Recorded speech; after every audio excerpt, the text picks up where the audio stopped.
convidada aqui no estúdio, né? Você em casa aí, você sofre com insônia ou você é o oposto? Tem muito sono? Isso merece atenção redobrada, gente. É um diagnóstico, né, correto. Mas esse será o nosso assunto agora. Nós vamos bater um papo ao vivo aqui com a médica do sono, né, Carolina Soares. Eu já estive com ela lá no consultório, já estive com ela lá nos nossos estúdios em Toledo e hoje é um prazer te receber aqui em Cascavel também. Prazer o meu de ter a honra de ser chamada nessa inauguração aí, primeira semana de Casa estúdio nova, novo, sofá casa nova, novo. tá tudo lindo. E esse parabéns sofazinho é pelo bom para estúdio. tirar um sono também? Olha, Pode. eu acho que depende da hora que você vai tirar esse cochilo, mas eu tô vendo que aqui depois do almoço deve rolar uns 15 minutinhos, né? E esses 15 minutinhos são bons também? São bons, se for 15 minutinhos e se a pessoa dormir bem à noite, Mauro, esse é o cochilo que faz bem. Aí, ó, tá vendo, gente? Já foi uma dica aí, ó, para começar o nosso bate-papo. Mas assim, quando a falta de sono é considerada insônia, até para as pessoas entenderem que às vezes eles acham que é insônia, começam a tomar medicamento sem consultar, que não pode também, porque às vezes não é insônia, é algum deslize ali também, né, doutora? Então, a gente tem muita frequência de uma mistura de insônia com outro distúrbio do sono que é chamado distúrbio do ritmo circadiano. O que acontece? Às vezes eu tô tão acelerado no meu dia a dia, vocês aqui que trabalharam igual os loucos essa semana para tudo isso aqui ficar pronto e ficar lindo assim. Foram vários momentos de insônia. Vários momentos, que aí que vem, será que foi insônia mesmo ou será que foi um avanço de fase do sono? O que é esse avanço de fase? É quando eu vou dormir e eu consigo dormir uma quantidade adequada, porém eu estou dormindo para frente. Então eu estou adiantando, né? Estou atrasando o horário que eu vou começar a dormir, adiantando meu reloginho lá para frente. Então isso eu vejo bastante nos jovens hoje, o pessoal às vezes fica 10, 12 horas direto no celular na mão e aí eles falam, cara, eu deito às 11, meia-noite e não consigo dormir. Mas também está acelerado, fazendo tudo, jantando, comendo, tudo isso depois de umas 11. Então, isso talvez não seja exatamente a insônia, né? Principalmente, então, como é que eu vou saber? Você acordou que horas no outro dia? Que horas você saiu da cama? Então, para o pessoal que estava aí agitado na inauguração e acordou às 10 da manhã, isso não é insônia, gente. Você só avançou, normal, você né? só atrasou a fase. Não é que é não. normal, porque esse atraso de fase, essa doencinha, ela vai fazer com que a pessoa nunca se recupere de maneira adequada. Então, se o meu reloginho biológico, se eu sou uma pessoa rotina e vou dormir mais tarde do que o meu biotipo, no meu cronotipo, eu vou ficar muito mais cansada. Então, mesmo que eu durma 7, 8 horas, eu acordo com a sensação que eu tô podre. E porque eu demoro para dormir, doutora. Isso não é insônia. Isso, na verdade, é esse distúrbio do ritmo circadiano. E a insônia, então, ela ficaria mais aquela parte, Mauro, de quando a gente não consegue começar ou manter ou acorda cedo. Que tem gente que daí fala, ah, não, eu não tenho insônia, mas eu durmo 5 horas e tô bem. Daí você fala, mas você tá bem mesmo? Ah, não, eu tô bem, mas eu tô estressada, não tenho energia, eu tô cansada. Eu tô dando voadora, eu acordo já querendo, né? Então, assim, é isso que a pessoa tem que ver. A gente pode dizer que o normal do ser humano é dormir em torno de 6 a 9 horas. Por isso que a gente fala que em torno de 7 horas que é bem ali no meio. Então, esse é o que você precisa, que todo ser humano, se é da nossa carga genética, se é humano, precisa dormir isso. Menos não vai funcionar bem, não. Vai vir uma conta um dia. Mais do que isso também não dá. Então, se eu não consigo manter esse tempo total de sono de uma maneira que no outro dia eu acorde e esteja bem, esteja alerta, consiga render, talvez eu tenha um probleminha de insônia se eu não consigo dormir em quantidade. E esses aí já seriam sinais, assim, da insônia, para a pessoa falar, agora eu acho que tá errado, algo tá errado. Então, assim, a pessoa às vezes ela demora. Então, a insônia a gente fala que tem algumas coisas que elas precipitam a insônia e a outras elas vão perpetuar. Quando a pessoa está percebendo que ela deita, demora para dormir mais de meia hora e aquilo já começa aquele pensamento de preocupação, eu acho que hoje eu não vou dormir, ou hoje eu preciso dormir, e aquela preocupação, a cobrança em relação ao próprio sono, ela já pode ser um indício de que as coisas não estão indo bem. E quando você, no outro dia, você nota que você realmente não conseguiu dormir tudo isso. Então, eu dormi, eu deitei à meia-noite, mas fui pegar no sono depois de meia hora. Lembro de ter acordado mais umas 3 vezes e no fim das contas, doutora, acho que eu dormi 4, 5 horas. Esse deve estar procurando ajuda médica e não se drogando sozinho. E assim, doutora, existem outros fatores de risco que pode contribuir para essa insônia? Tem vários fatores, então a gente pode pensar nos psicológicos, a pessoa que é mais acelerada, que é mais ansiosa, e tem alguns fatores assim, desde medicamento. Tem alguns medicamentos para controlar a pressão arterial, muitas medicações que são ansiolíticas, então tá, mas falaram que eu tinha que diminuir a ansiedade para parar a insônia. Mas o remédio, às vezes, no horário errado, deixa a pessoa agitada. Então a pessoa pode ficar até mais calma, mais sorridente, mais tranquila, mas não com sono, que é diferente. Então a gente confunde relaxamento com sono, né? E condições físicas, se eu tiver com febre, se eu tiver doente, se eu tiver com uma dor. Então um paciente que tem fibromialgia, que é aquelas dores crônicas, que tem problema na coluna, elas vão ter mais chances. São pessoas que estão propensas a acordar por maior facilidade. Não, e eu percebi também, eu sou um reloginho, né? Deitei, aquele horário de dormir, dormi. Às vezes eu falo, tem que acordar às 7, 5 para 7 eu acordo sem despertador. Mas esses dias eu tava com uma insônia, até eu liguei para perguntar, e daí ela me falou que podia ser, ela falou, você tá dormindo com muito cobertor, né? Às vezes o calor das cobertas ali, ele pode atrapalhar um pouquinho, né? Então, assim, a gente tem vários fatores. Então, lembrar que, além da luz, descobrir ele, a gente tentar passar um pouquinho de frio. Todo mundo adora dormir no inverno, mas a gente, às vezes, ignora um pouquinho. Agora, quando, se Deus quiser, um dia vai chegar o verão nessa cidade, né? A gente está esperando. Na primavera, mas tudo bem.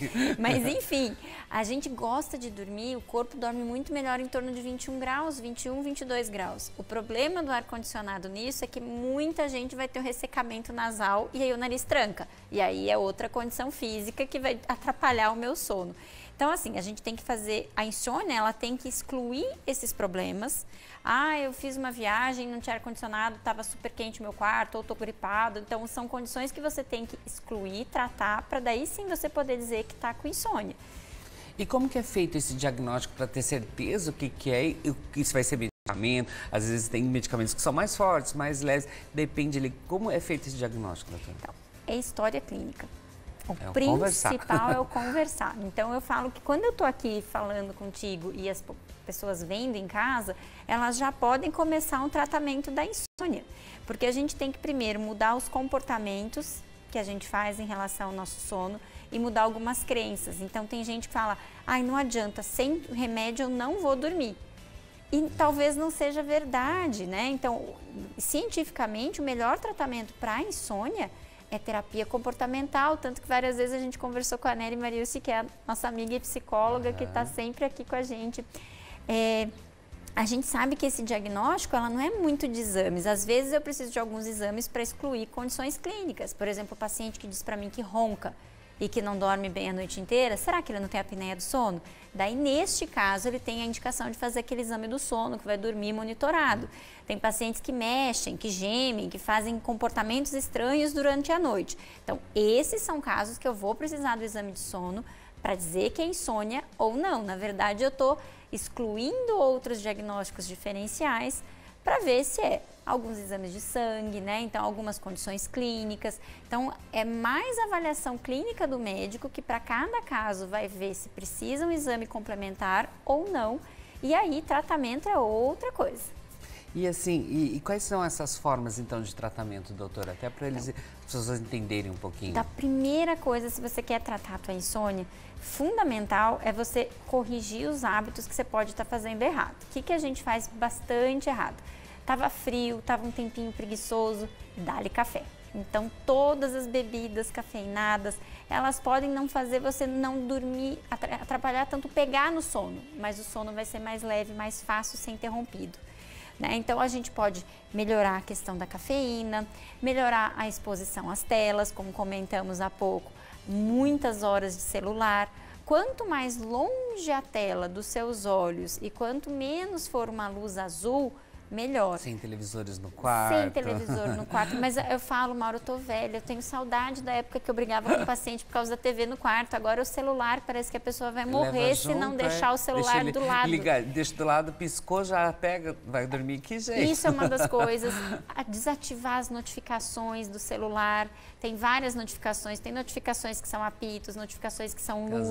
Flash de luz. Um flash de luz durante a noite, você está dormindo e pode superficializar teu sono. Aí o vizinho faz barulho, o marido ronca, o gato bate lá na porta, o cachorrinho anda no quarto. Tudo isso vai fazer você acordar mais fácil. Então, manter o quarto fresquinho, evitar comer muito pesado perto de dormir, evitar bebida alcoólica. A gente já estava até brincando aqui que com a inauguração teve gente que tomou um pouquinho mais de espumante. Ah, eu peguei super fácil no sono. Às vezes pega fácil no sono, mas depois vai ficar com a boca seca, vai mais vezes no banheiro, vai interromper mais o sono. Então, e no outro dia tá com ar na cabeça. Tem que cuidar mesmo com o que a gente faz de hábitos. Então, o primeiro tratamento é esse. Medicamentos, a gente vai ter que ver se a pessoa está por um processo que ela precisa, às vezes, de uma indução rápida do sono, ou se realmente ela está precisando de medicamento específico para ansiedade, né? Então, depende de cada caso, não tem como a gente generalizar, mas a maioria não precisa de remédio para induzir o sono, Mauro. A maioria toma porque quer.